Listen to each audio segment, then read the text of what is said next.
All right, awesome. Well, thank you so much for having me. I am Jean McClure. These presentations have been amazing. Karen, you really brought out some really important challenges and outlined women's health and data bias and envision systems, and also Paula for bringing all of the important, especially I'm really into data drift right now, and I'm trying to understand that, especially at a cost perspective. So I really appreciate you talking about that. And of course, Robo and anything that has to do with animals, I just love so much. But those are problems really that really should keep us up at night, right? And we're also identifying a lot of these AI systems that fail at the structural level, especially for those underrepresented populations. I hope what I'm showing today is complementary. It's not really in the vision space. But once we get to know how AI fails systematically, whether it's missing critical health indicators or in my case, generalizing expensive technical debt, how do we engineer systematic solutions? Again, I'm Jean McClure. I'm a postdoc fellow working on AI systems in various environments and AI enablement for Data Science and AI Academy at North Carolina State University in Raleigh, North Carolina. Today I'm going to show you how treating prompts like reusable software. There's components, things you can literally copy, paste, and customize with brackets. And hopefully it'll change the way we approach AI reliability. All right, so today what we're talking about, let me go back. Again, I'm trying to work on multiple, it's my first time, multiple screens. But I've organized this kind of like debugging. Act 1 shows you the baseline, what we observed in production. Act 2 introduces the systematic framework we built. And Act 3 really shows these validation results and what comes next. So let me show you where this all started. I had access to production data from a large tech company code review system, and a place where AI was supposed to be saving time by automatically suggesting improvements to engineers' code. What I found wasn't a total failure, but it was something more subtle and really more expensive. So what we're seeing here is that how it works when we're thinking about code review workflow, and a lot of you might be familiar with this, but some of you might not. But in this case, we have an engineer submits a pull request, and here we have pull request 5, 6, 4, 8. And then the AI goes and automatically scans it and suggests changes, offers new code. Typically, there is some sort of explanation from the AI. Then what happens is the engineer goes back in and reviews those AIs that the AI reviews and decides whether or not they want to keep it, accept it, or reject those suggestions. And on the surface, this should save tons of time, right? The AI catches the issues instantly, the engineer clicks, accept, everyone moves faster. But when I analyze these interactions, specifically looking at a working subset of about 17,000 AI suggestions that only got 461 human responses, I found something really interesting. Only 2.6% of all those AI suggestions received any human feedback at all. So now there are two ways to interpret that. Either the AI is so perfect that 97% of suggestions are silently accepted, or engineers have learned that engaging with the AI isn't worth their time. Let's look at what's happening when engineers did engage.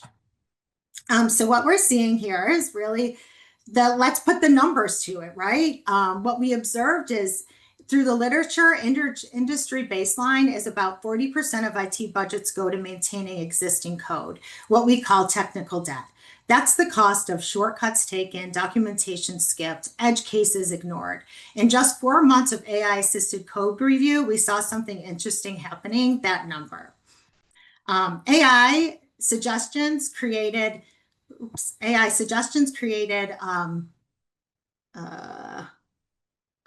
created about 35,000 in future maintenance costs, codes that would need to be understood, debugged, or refactored later. But that's a second, more immediate cost. We saw 14,000 in review time wasted. that's a lot of dollars because 63% of those AI suggestions were rejected with comments that already handled or framed does this. And these were the comments that these senior engineers added after they reviewed the AI. So each rejection took probably about 3.2 minutes. And remember, these are senior engineers whose time is expensive. So we have two types of cost accumulating here. We have traditional technical debt that builds up over sprints and what I call AI comprehension debt, the cognitive load of figuring out whether the AI actually understands your system's architecture. The observation, AI wasn't reducing that 40% IT problem, it was actually accelerating it. So what do we need to do? All right, so I pulled this code set from Hugging Face from the Newton X AI team. And additionally, there was originally 68,572 records and then about 8.6 gigabytes. And this was collected between March to June 2025. That's how we were getting our information for how much everything had cost.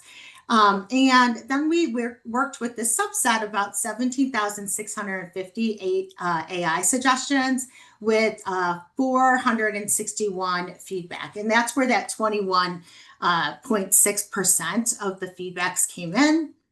And in production system, only all those AI suggestions that received human feedback was that 2.65. So when we looked at it from a sentiment perspective, what we noticed is that when developers do engage, sentiment is really mixed, right? We don't have all negative, but we do have some neutral, and then we have some positive. So we have 30% positive, and then we have the neutral. But when we're looking at that 40% neutral or mixed, engineers acknowledged the suggestions, but explained why it didn't apply. But this distribution is actually encouraging. It means the AI isn't fundamentally broken. It's just missing something systematic. The positive responses prove the AI can be useful. The question is, why does it fail in predictable ways? And so what we did next was we looked at this pattern. We did a k-means clustering to analyze those 461 human responses and found that there was 10 distinct patterns looking at this distribution. The biggest cluster, as you'll see near the bottom, is this cluster 1 with 261 responses from engineers saying this is already handled elsewhere. Things like global exception handlers catch this, or the framework validates upstream. Then when we see cluster 2, unnecessary null checks, the AI is suggesting defensive programming that the system's architecture already guarantees. We have cluster 0, where it's context blind, suggestions that ignore whether code is internal or external, tests. We have test versus production or architectural decisions. Then we see a lot of these smaller clusters, and they're covering things like code quality, preferences, logging anti-patterns, redundant constraints, exceptional handlings, misunderstandings, and over-defensive programming. So notice something important, that those 90% of these responses were rejections, but they're not random rejections, they're clusters into systematic gaps in institutional knowledge. And here's where these templates that we're talking about today really come in. So instead of treating each AI failure as a new unique problem to debug, what if we encode these patterns into reusable evaluation frameworks? So here in the SCAP 2, this is the question. If these patterns are systematic, can we systematically fix them? That's exactly what we did.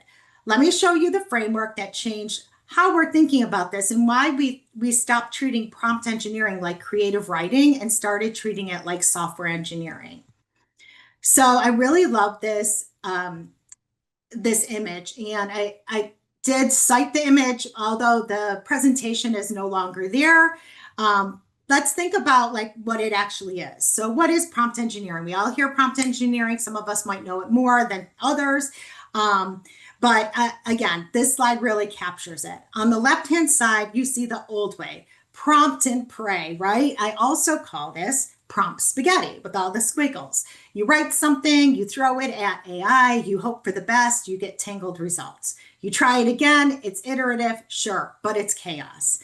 On the right-hand side, we see systematic prompt engineering. You have structured checkbox, we have predictable steps, repeatable outcomes. For us working in this field, we are actually aware of popular prompting techniques like zero shot, few shot, chain of thought, etc. with role. The difference though between the right and the left, one is experimentation, the other is engineering. And here's the thing, prompt engineering is everywhere now. Every time you use GitHub Copilot, Claude for data analysis, ChatGPT for content, you're using prompts. So when we are using them in our IDE systems or calling them through APIs, we are using up tokens and it costs money. Unless you're using a llama, which we did for this project, the question is, are you engineering them or are you praying when you're doing your prompts?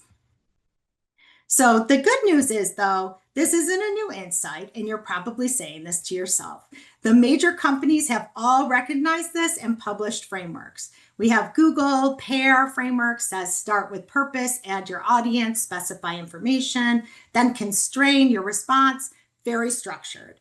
Anthropic, the folks who make Claude, they're all about empirical iteration, clear success, criteria, examples, reasoning steps. Test, measure, refine. OpenAI, they emphasize clarity and specificity, use system and user roles to control behavior. And then we have Microsoft. They're thinking about enterprise at scale. Their Copilot framework aligns prompts with workplace roles, goals, and data context. They're all really solid, really, really solid. And they all solve pieces of the puzzle. But what I want to show you today is one that started in a very different place, not in a tech company, but in a classroom. And it turned out to work across a lot of these different domains that we are talking about today. So back in 2022, I had a problem. I was working with educators who wanted to assess real learning, not multiple choice, but rich, open-ended student responses. The kind where a student explains their thinking, shows their reasoning, demonstrates understanding. The challenge was detecting this cognitive engagement automatically. So we could build a real-time dashboard for teachers, helping them see which students are actively engaged, who's struggling, who needs intervention in real time, not 2 weeks later when they get the information. But here's the catch. We didn't have enough labeled training data for traditional machine learning. So we're talking about nuanced qualitative data, not something you can easily classify with 500 examples. So we turned to LLMs with in-context learning. But remember, it was 2022. So back then, most people were using LLMs for math problems with logic puzzles. Not too many people were doing educational assessment at scale. And we kept running into the same problem. Prompts that worked beautifully on 10 student responses would completely fall apart on the 11th. I needed something systematic. We kept going and doing iterative back and forth. We needed something reusable. So really, this is where the beginning of ICI was born, this instruction, context, input. And so how does it work? So here's the structure, and it is deliberately minimal. There's 3 components: instruction, context, and input. So instruction, what you want the AI to do, the action, act as a qualitative coder, analyze the text, summarize these findings. Then we have the context, the situation, the constraints, the frame. You're working with a high school student. This is healthcare data. We need a PA 7 style. Then we have the input. That's the actual data that we need to do. The text to analyze, the code to review, the screenshot we wanted to look at, the document to summarize. And here's what makes it powerful. We add these linguistic principles: imperative verbs, domain-specific language, precision. Think of it as the skeleton. It's bare bones intentionally because you can wrap any domain's flesh around their bones. So what are we looking at? Let me show you what it looks like in practice. So we've been working for the last couple months in data science education. And so here's a data science template for handling missing data. So on the left, what you see is this fillable version. It's like a Mad Lib if you've ever played Mad Libs before. We have fillable sections like role, data set type, variable one, name missing, percentage. These are all in brackets, ready to customize. On the right-hand side, it's filled in. As a data scientist, preparing a healthcare data set with 10,000 patient records, then we have the template has been used across projects, and we have it broken out. So where we have the context, input, instruction, it is all color-coded so that you can visually see it. So since 2022, we've been trying to validate this ICI in education, horticulture, professional development spaces, and now as you're seeing it today in this code review. And here's where it gets really interesting. This template approach, we believe, will be essential for context engineering in agentic systems. AI systems that don't just answer questions, but take actions, make decisions, operate with autonomy. Those systems need even more rigorous prompts because the stakes are super high. So what are we seeing? Okay, so ICI has been working really well in educational contexts, like I just mentioned, especially in these assistive applications like Claude and ChatGPT, places where the AI is helping humans do their work. But remember that 40% IT budget problem we talked about, the one where AI was accelerating technical debt instead of reducing it? That is the cost in the future maintenance, that 35K cost. And we're trying to not have that 14K in wasted review time in just in 4 months. That's what we're really trying to fix. So we asked, would this systematic template approach work in production code review? Could we reduce those rejection rates? Could we help AI make decisions that senior engineers would actually agree with? And so this is really our proof of concept. We're taking 2 of these 10 clusters we identified, the null check pattern, and then also the architectural context pattern. And we're going to design the ICI templates for each one. And then we tested them on their records to answer these 2 questions. The first question is, can these templates achieve expert level agreement? Will they make the same decisions senior engineers would make? And second, how do we even validate something like this? Because this isn't just right or wrong, it's judgment, reasoning, and context. So let me show you how we measured success, then I'll show you the results. So so here, what we're doing, well, I should talk about like what are the validations happening in out there today. So we have some of these validations like human in the loop frameworks that come from the Helm from Stanford. Humans evaluate outputs at scale. We have ICI, CI/CD, continuous integration and deployment pipelines for prompt templates. We have version control, A/B testing, regression testing. We have production monitoring, real-time metrics in live systems, acceptance rates, user satisfaction, downstream impact. Then, of course, we have our classification metrics, accuracy, precision, recall, F1 score. Does the AI make the right decision is what we're trying to evaluate here. And then we have our BLEU scores, and there's other ones as well. But the BLEU score is borrowed from machine translation. What it does is the AI reasoning matches human reasoning linguistically. For this proof of concept, we used classification in BLEU because we needed to answer those 2 questions, right? Are decisions correct and is reasoning sound?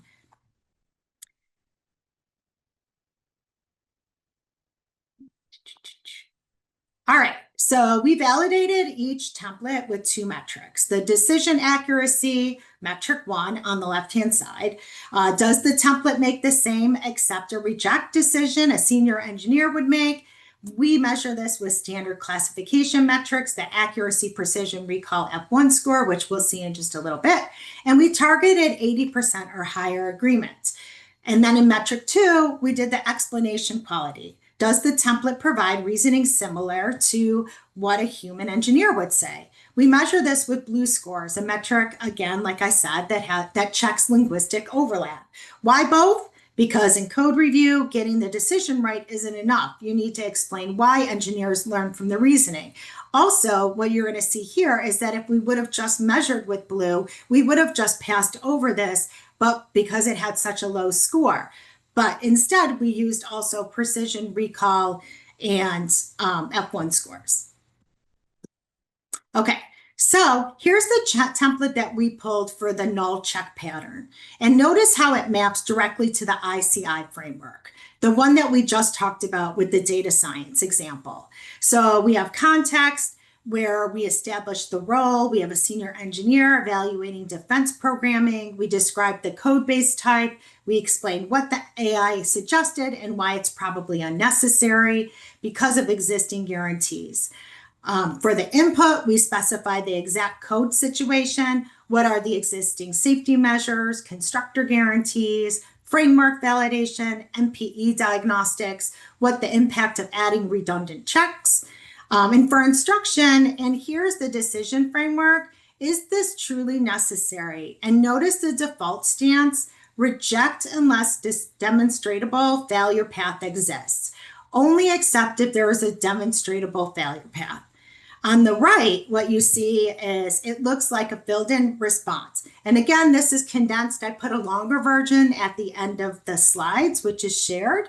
But on the right, what you see is this filled in, right? It's the same structure, specific details plugged in. This is what we're calling our copy, paste, customize, and action. This framework stays the same. The brackets get filled in with your context. So remember the problem, AI was suggesting these defensive checks everywhere and engineers were rejecting them at a 90% rate. 29 out of the 32 suggestions got rejected. Some of the human feedback was consistent. Constructor guarantees, not null, would have thrown MPE earlier. The framework already validates these. Engineers weren't being careless, they were being context aware. They knew their architecture already had safety mechanisms. So we built a template with a skeptical evaluation framework, default stance reject, required demonstrable failure path, and we cite specific safety mechanisms. Here's how it performed. We saw that it had 90% accuracy. The template agreed with human engineers 9 out of 10 times on whether to accept or reject. Looking at the other metrics, we had 93% precision, 96% recall, 95% F1 score, all exceeding our 80% target. The confusion matrix tells us the detailed story. Out of all 30 test cases, 28 were correct rejections, 2 correct accepts, and only 1 disagreement. Bottom line though, 87%, 0.5 agreement with human engineers. This template learned the pattern. It's thinking like a senior engineer, understands the architecture. Now let's look at the second template that we did, the architectural context pattern. This one addresses a different problem. So the context was the AI is suggesting features that the architecture already handles. We have global exception handlers, database triggers, framework validation, internal only code that doesn't need the same standards as external APIs. The key phrase here is misses institutional context. The AI doesn't know that your team has centralized handlers or that this is test code with different requirements. The input, we specify the architectural reality. All errors are caught by centralized handlers. This is internal code, not exposed to external users. Database triggers enforce constraints. This is where the institutional knowledge goes. And then we have instruction. Is this suggestion necessary or does our existing mechanism already address this? The default stance, rejection unless fills actual gap. And here's the filled version. Global exception handlers already handle this concern. Adds redundancy and creates maintenance burden. Reject unless fills actual gap. Same copy, paste, customized approach. Different cluster, different pattern, same systematic framework. So what are the results for this one? So we achieved 70% accuracy. That was below our 80% target. This template agreed with human engineers only 7 out of 10 times. So when we look at the confusion matrix, out of 20 test cases, 12 correct rejections, 2 correct accepts, but only 6 disagreements. Why the difference from cluster 2's 90% accuracy? Context blindness is harder to detect. Knowing that our global exception handler already catches this, or this is internal only code with different standards, requires deeper institutional knowledge than type system guarantees. But here's why that's important. 70% is still meaningful. The template making architecture aware decisions, and that 70% means it's learning to reason about system design and team conventions, not just code syntax. The gap between 70% and 90% really tells us exactly where to focus next, encoding more specific architectural patterns and institutional knowledge into the context section. So we test 2 clusters. Cluster 2, the null checks, it achieved 90% agreement, and cluster 0, the context blind, only achieved 70%. Both showed that systematic templates can teach AI to think like senior engineers. So what's next? So we've seen the problem, AI accelerating technical debt instead of reducing it. We've built a systematic solution, these ICI templates that encode institutional knowledge. Now let's talk about what we validated, what that means, and what comes next. So what we did, just to give you a complete overview, is we built a complete evaluation pipeline. So everything runs in Docker with OpenTelemetry and Jaeger for observability. We can monitor every step of the process, debug failures, track performance, look at lang views for cost and time through their dashboard to complement our Jaeger and OpenTelemetry. We started with 68,572 records from the code review. Narrowed it to 17,650 AI suggestions with only 461 human responses. That's our ground truth, right? We did k-means clustering, found 10 distinct failure patterns, but notice the human icon, human in the loop validation in this stage. Very important. Engineers verified the patterns made sense. We used OLLAMA with the Qwen 2.5 Coder 7B to systematically analyze each cluster. Again, human in the loop. For every pattern, we extracted the original code, the AI suggestion and reasoning, and the human's decision and reasoning. Again, human in the loop. Engineers corrected any misinterpretations. From those patterns, we built these ICI templates.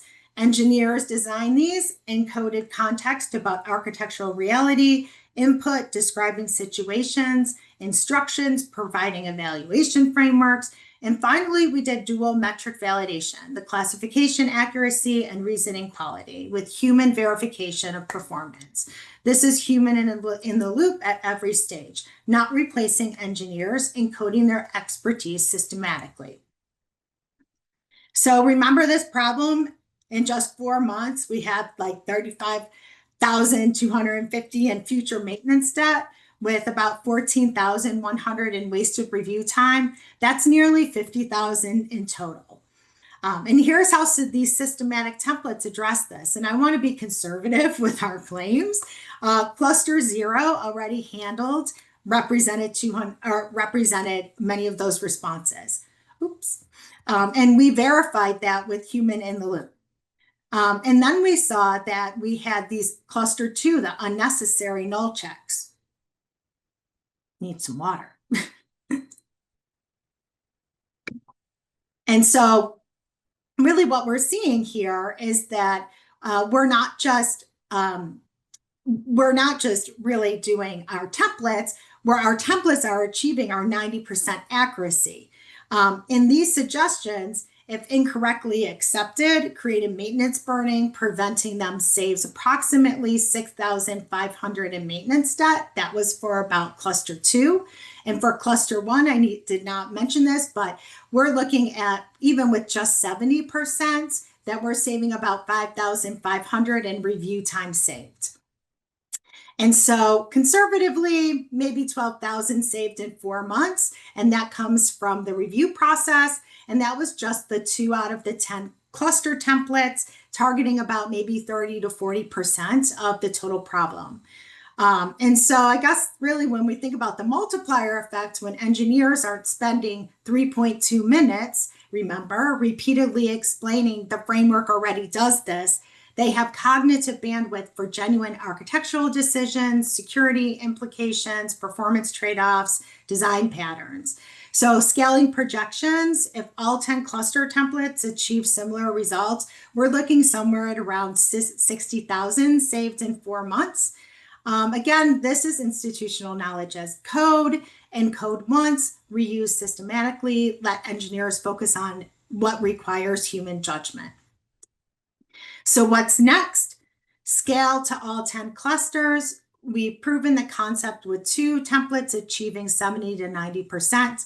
We can build the remaining 8, deploy them systematically, and measure the full impact across the entire rejection space. Second, we're going to do context engineering. Context engineering, right now, these templates have static context. You fill in the brackets once, but imagine templates that learn and adapt. Templates that ingest your team's latest architectural decisions, your framework updates, your evolving coding standards, and automatically updating their context sections. That's the frontier for agentic AI systems.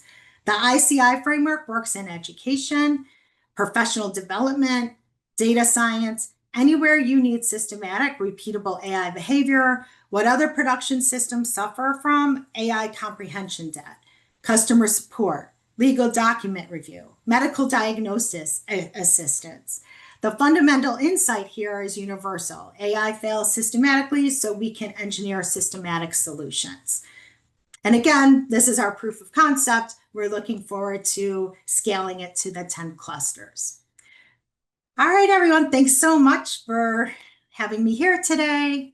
And I'm Jean McClure, and I look forward to talking to you soon.